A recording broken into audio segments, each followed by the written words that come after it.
clause in that after Terri wins, she's got to vacate the IBO belt, which is very, very disappointing to go and win a world title and then the next day she's got to vacate. Stefy. Hi. Thank you for having me at your gym. No problem. Just been saying, it's lovely. I love it. Yeah, it's quite posh here, isn't it? Fort Village we're in, we're actually quite posh. I think people actually only come in for a warm, so yeah, and a nice clean environment. But yeah, so I said this, especially with amateurs who've only known this gym. Normally you go into little stindy gyms and, you know, smelling of sweat and things, so they don't know how lucky they are to be in a facility like this. But yeah, very proud of it. So yeah, it's good. Yeah, it's definitely one of the better ones. Like we were talking before, you said 4 or 5 years you've been here. Yeah. How many years has it taken you though to build up to like a facility like this? Yeah, before we were in here, we're like in a ballroom, and that was a nice facility. Not like this, but it was still a nice facility. So we've always been.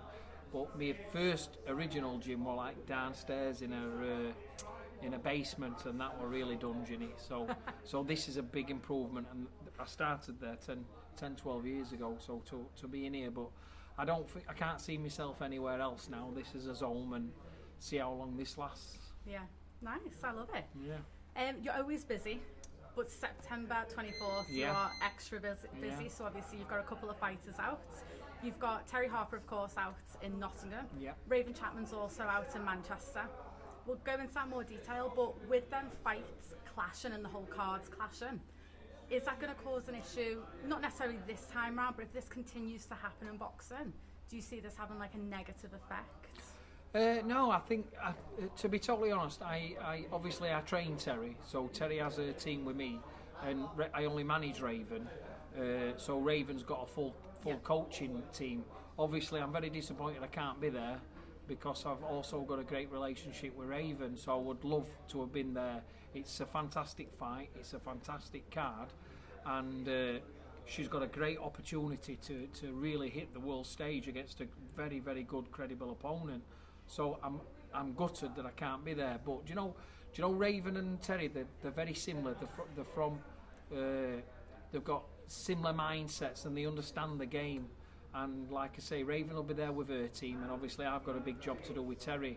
So the plan is that we're all going to meet up day after, and hopefully they can get over to Nottingham. We can have some lunch before we all set off back. But I don't think it's a problem, but I am gutted that I can't be there. And it's professional boxing. Yeah. You've got one on BT, you've got one on DAZN, and this probably will happen again. I was only on the phone to Raven yesterday when we were talking about it.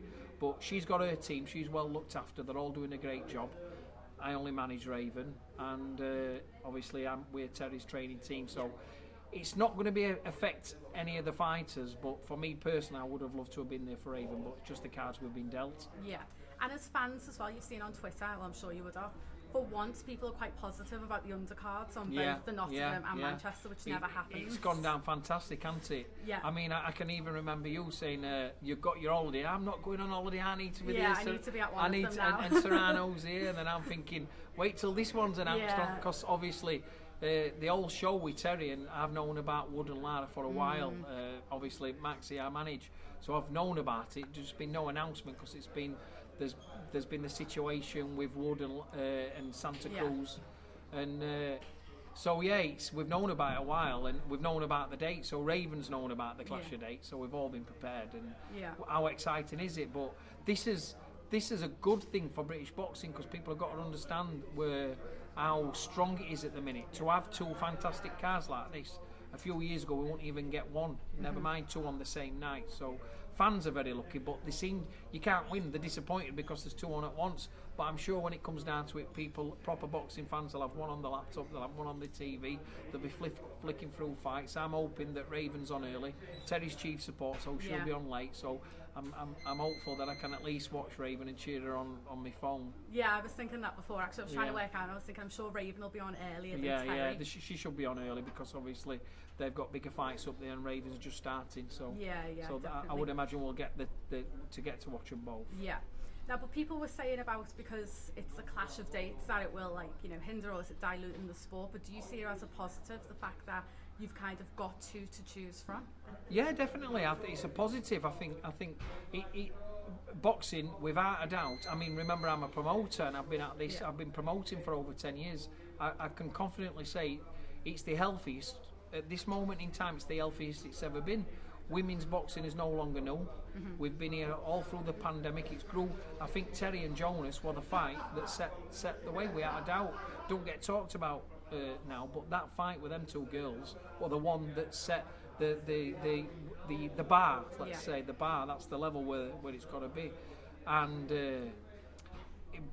it's just growing so much. I mean, it's going to be very interesting if the Olympics are not happening in what is it, 2020? It's happening this coming one, but after one, because young fighters such as Rianne Dorfo have also got what are they going to aim for? Yeah. They're going to aim for to be professional if they can't go to Olympics, because Olympic boxing is the elite, where every young fighter's aiming for. And if that's no there, then a lot of young fighters are going to be aiming to go pro a lot earlier. So I think it's going to grow even more.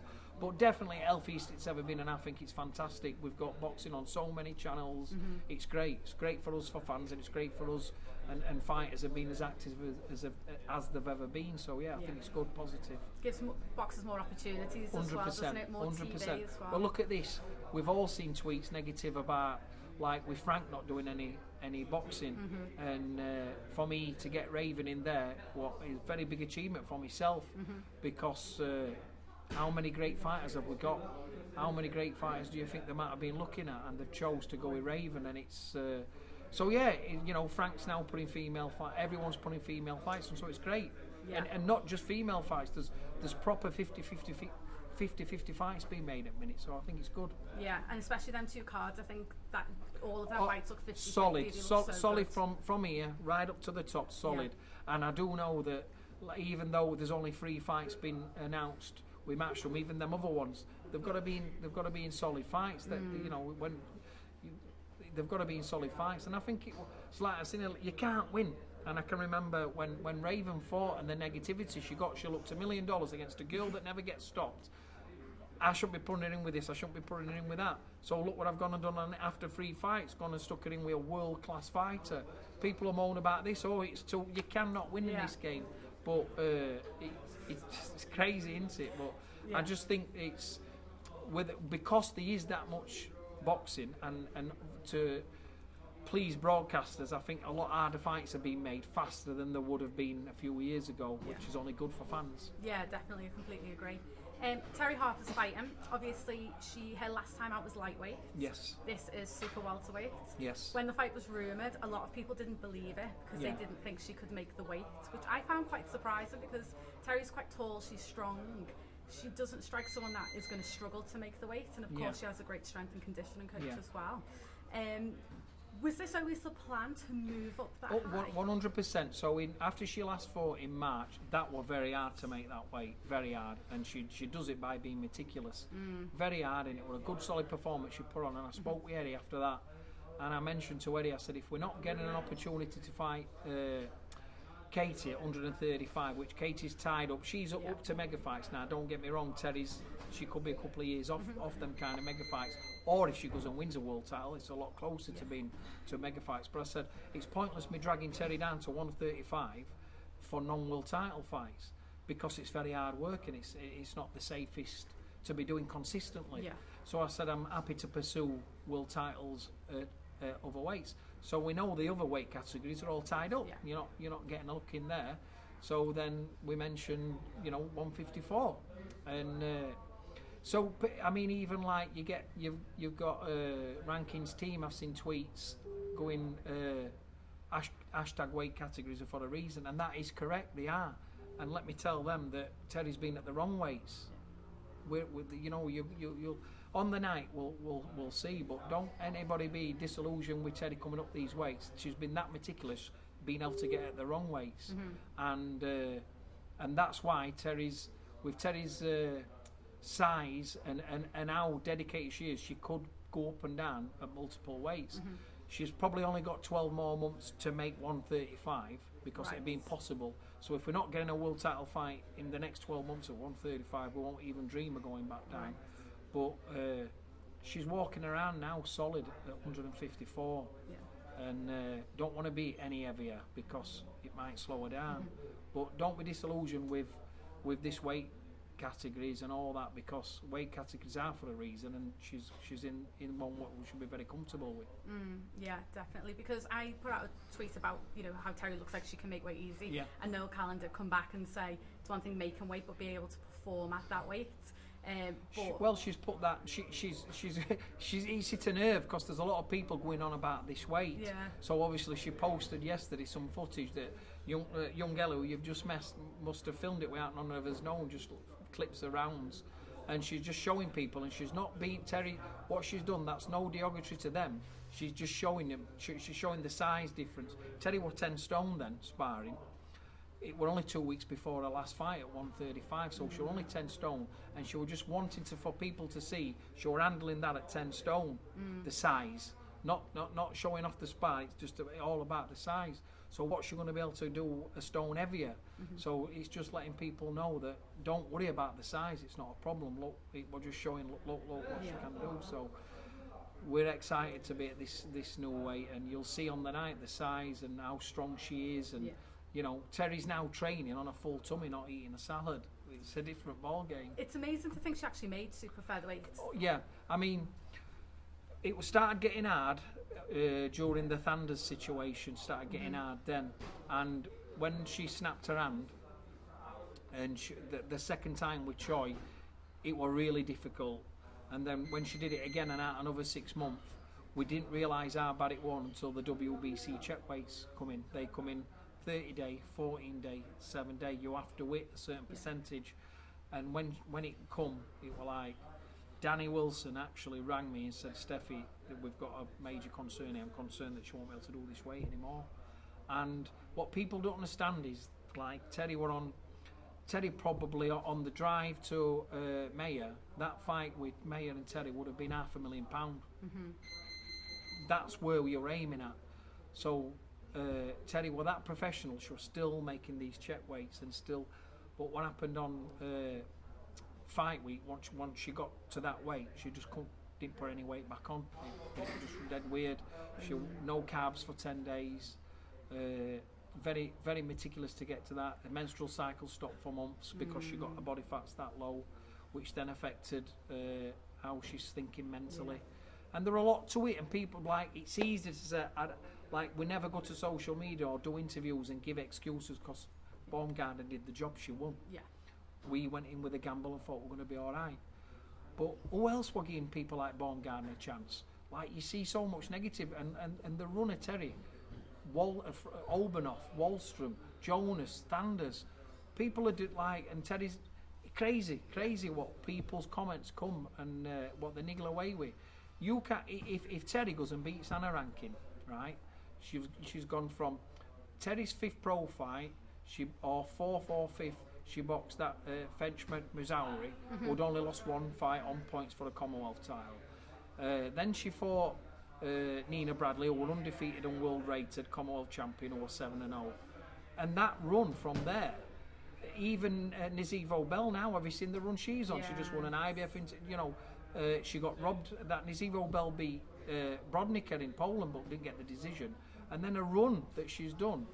And even like people are negative towards the Jonas fight. That's one of the best female fights we've ever had. That was a 22-year-old young girl that had only had 10 fights and just took all that on chin after only having 16 amateur fights, been out for 4 years, and then to come back and beat Fanders with one hand. Fanders was a very good fighter. And then unfortunately that's when the weight making become an issue and become hard. But there's no, like, Baumgartner is a very good fighter. Who would have come back to that? But we had the names that we were knocking back because Terri wanted to be in a proper fight. I think that's the difference. So when you see fighters, there's a couple of fighters who might have come back off a loss, a draw, or an injury, and they come back and they take a journeywoman who is fighting people who are making their debut. But Terri didn't do that. She come back for Baumgartner and didn't get the respect I don't think she deserved. You can't win on social. Opinions mean nothing. They're just people sat there who they think they know because they've got the keyboard in front of them and they think they've got a right to have an opinion. That's fantastic. Let them have it. But even like after the defeat, that the girl who we come back to, the Argentinian, on a couple of weeks, well, we were coming straight into Everhardy. whatever Hardy pulled out of injured during a couple of weeks before, we come that Amberlina, is it? Yes. Like, we even come back with that. What a proper fight. Yeah. And Terri didn't even, to think she'd coming off a devastating knockout loss to go into that fight, she handled it well. Yeah, definitely. When Terri sparred Hannah Rankin, at that time, did you think this could be a future opponent, or? No, not at all. No, not at all. I've got a lot of respect for Hannah, and I've got a lot of respect for Noel. He's a lovely man. We spent some time. They stayed in a hotel over at Roto. They did 2 nights. We went out and had lunch, and I've got a respect for him. They've come from white collar. It's just him and her. They've got a great relationship, and he does a really good job. So not at all. But this is. They totally understand this game's a business. It's a business, and there's a world title on the line, and an opportunity to become a 2-weight world champion. What do you say to Eddie? No, we don't want that. We'll kill a sense to make 135 for a quarter of the money. Now it's dare to be great. Yeah. Dare to be great. Terry's fighting for 2 belts, but I saw on Twitter that you will have to vacate the IBO, is it? Yeah. Terri wins. Apparently so, and this is what we're holding up the contract to be signed, but her team have put a clause in that after Terri wins, she's got to vacate the IBO belt, which is very, very disappointing to go and win a world title, and then the next day she's got to vacate it. But who knows, maybe the IBO might step in, do the right honourable thing and override that clause, or Terri wins and £135 lightweight's just going to beat £154 world champion. Maybe what respect is she going to get if they take that belt off Terri to go for Hannah to go and fight for a vacant title? If that were me as Terry's coach, I'm Terry's manager, I won't be doing that. I've got too much dignity. I would, as a fan, let me ask you a question. How would you feel Terri wins, vacates the IBO belt, and Hannah fights for the vacant title next against another Mexican lollipop lady? Well, I think the stock's going to go down straight away. Exactly. So that's what's on the line here. But it is a clause. It has been signed. Terry's agreed, and we're fine. So she wins. Let's say September 24th. She will win. She will win. September 3rd, Tasha Jonas is fighting to unify the division. Is that a fight that you'd love to make after? 100%. 100%. Tasha's a fantastic fighter. She's shown her stock, shown her class. Her and Terri had a great fight the first time, and I can repeat myself. Terri did sign for that fight to happen straight away. Well, we had to have a mandatory and fight again. So there's no doubt in my mind that fight, if it were presented, that would be an absolute massive fight now, and both girls, I believe, would get paid what they deserve. But Natasha's got a big fight to win, and Terry's got a big fight to win. But 100%, that's a fight that could happen. Yeah. That's a mega fight, isn't it? It's a mega fight. And do you know what? We have there's people have turned it into. Do you know, Natasha's done fantastic for female boxing, and you can only be a fan. And Terry's. They've both come, they've both gone on their own paths, and I just think, can you imagine that? What happened? 14 pandemic, people thought it was controversial, and can you imagine them two having again for 154? Never mind 130, and all them belts online. Probably Ring Magazine could be put online by them, because Natasha's fighting number 1, Terry's fighting number 3, so that would be a super fight. Probably as big that done correctly. I would stick my neck out and thinking UK would be bigger than Shields and Savannah. And not taking away from them because they're great fighters. What I mean by that is just the public will want to see that fight again because it was that good. Yeah, and it's a story as well, like you say. And now they've both gone on, and Terri to be a 2-weight world champion. Natasha come back and put a fantastic performance in with Katie, and then she goes and wins a world title, and she unifies. Brilliant. It's exciting. You're getting me excited. We're going to move on to Raven Chapman. So obviously she signed with BT Frank Warren, which is fantastic. She's massive. Like the poster girl. And hopefully she can then be the person that encourages Frank to get more women in. Definitely, 100%. That's one of the things. You see, I could have had the one opportunity for Terri. Everybody would have assumed that Raven would have been with Eddie and and that was original plan. But Raven's a very bright girl, and she would just. And when Jason had signed with Frank, she'd be ringing me up and, what do you think? What do you think if I could get in there? And I'm like, well, they're not bothered. And I just sat down and had a couple of meetings, and I said, I've got this girl that's special. She can speak, she can talk, but Raven's been a professional fighting amateur and had success. She's not your stand up, tuck, running away. She's solid, she's bending, she's rolling, she's up, she's down. She's not your normal amateur style. She didn't suit that, but she was still on the GB squad having success. She's always been a pro, hence me using her. First time I met her with sparring with Terri and using her for all them years. She'd been sparring Terri flat out 2 years before she'd even turned pro. We're a genuine world-class fighter and doing excellent. So she's where she's at because she deserves it, and I think she can definitely now open the door for other young girls. Could be looking up to Raven and wanting to follow suit. So that was a massive coup for me, and I'm very proud of it because I could have gone easy route, followed Terri, been on cards when Terri's on, but Raven's good enough to be her own woman, and she's showing it. And I'm just hoping that she can put this big performance in on 24th, and I'm very confident she would, and that could be massive for her career. Yeah, it's a huge fight, huge step up, but I do believe it'll unlock the door to world level if she wins. 100%. I think because she did ever so well with Ellie, and Ellie having so much a reputation at UK, but the difference between Raven is Ellie's not a puncher, very tidy boxer, and Raven punches harder than some of the boys I've had on the pads. She is vicious, and that'll be the difference. That lady won't want to be coming running onto Raven all night when she starts whacking them big shots in. So Raven's got knockout power in either hand, and she's exciting, and that's what people tune in for. They want to see knockouts. Mike Tyson were massive at it. Well, when's this knockout going to happen?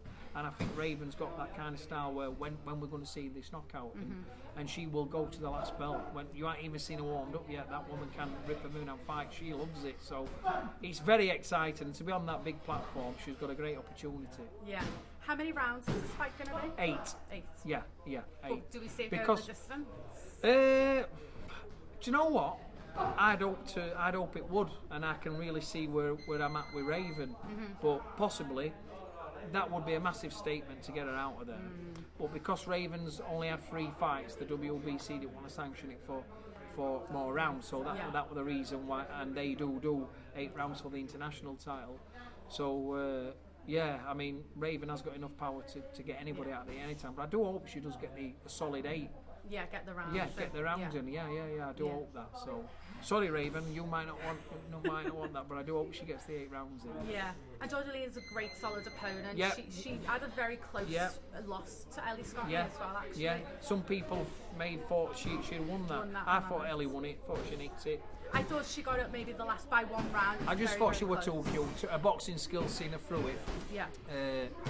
But yeah, right. So people will compare that. And so it's nice to be in that position, but she's definitely got the capabilities of stopping her. Yeah. Where does Raven then go after this fight, and how long is it going to be till she gets a world title? Because you said from the beginning she's world level. I think this fight will give me an idea of do we go straight there? Do we have another couple more fights itching around this level? So I think I'll have once 24th, so when I've seen. Yeah. But maybe if she did win and win well, maybe a former will who's Serrano fighting out? Is it Mountford? Somebody like that. Somebody like that might be a good idea next before you're running straight in. I mean, she's probably 12 months off a Serrano fight, that's for sure. So I'm not going to run away, and you know what I mean. But there's enough around them weights for her to build in nicely towards a world title. Because would she have to go to another weight to get a world title with Amanda, let's say after No, in 12 months, listen, Raven's the real deal. Yeah. If with the right progress, she could be fighting Serrano 100% within 12 months. Yeah. But I think 24th will give us an idea where I'm at, and that's what I'm looking for. But remember, I've seen her for 2 years before she even turned pro, doing 10 rounds with Terri flat out, relentless. So I know it's in her, and I know Terri's there, and I've seen Raven go there. So I know it with my own eyes, not a one-off, consistently. So yeah, it's going to be 24th. Could be very exciting for what's happening next for Raven. Yeah, and the featherweight division, especially with prospects coming through. It's hot now. Yeah, it's going to be. And if you think 12, 18 months, it's probably going to be one of the best divisions. I doubt it's coming in nicely. And if I would imagine if Serrano does become undisputed, then you're talking potentially in 12 months you're talking edging towards undisputed fights. We'll see. Amazing. Stefy, thank you for your time. No problem. It's been a pleasure.